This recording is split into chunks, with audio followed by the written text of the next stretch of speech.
So this is the underside of that tank. There is a little bit of surface rust. I hit it with the wire wheel, so I'm going to hit it with some primer. I'm going to hit it with some of that undercoating as well. Undercoating dried. I was thinking about painting it white, and I also have some International Harvester white attractor paint, which is sort of I think I'm going to do something different.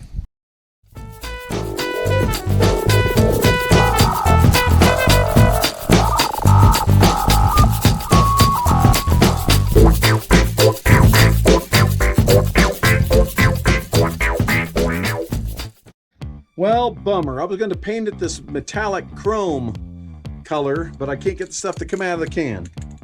So I guess it's International Harvester white. There we go. A rebuilt gas tank. Nice and ordinary. Even shows the old paint cracks and everything. It'll be fine. So you may be asking, hey, E-Chip, it's got a built-in step. Why didn't you put it under the cab in place of that step? Well, the offset of the step isn't quite right, and it would be good if it were on the other side, but I don't want to go through that hassle of having to fill up there at the neck on this side and then go around and fill up on the other side. This is easy. It works. It'll be fine. Okay, so the paint has dried on the new auxiliary tank, and I need to create some new straps for it. So I went down to a local hardware store, got this 1/8 inch thick by 1.5 inch wide, I think it's cold rolled steel, and I'm going to weld these 1/2 inch bolts to it to provide good strong strapping, and we'll get them painted, see if we can get this thing installed.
Just looking at how this tank lines up, I was afraid it might stick out too much, but I noticed it doesn't stick out beyond the wheels. In fact, it's back from the wheels about, I don't know, a couple of inches, so that'll be fine.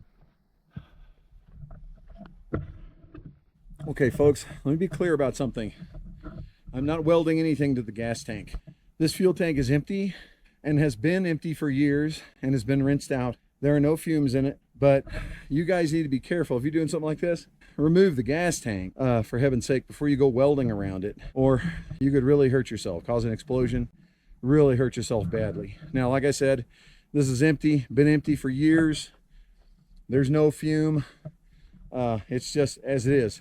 But I'm not going to be welding to the tank anyway. I'm going to be welding to that support underneath it.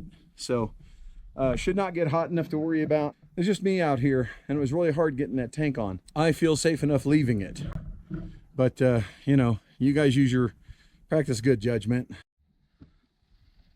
Okay, so there's the new old tank.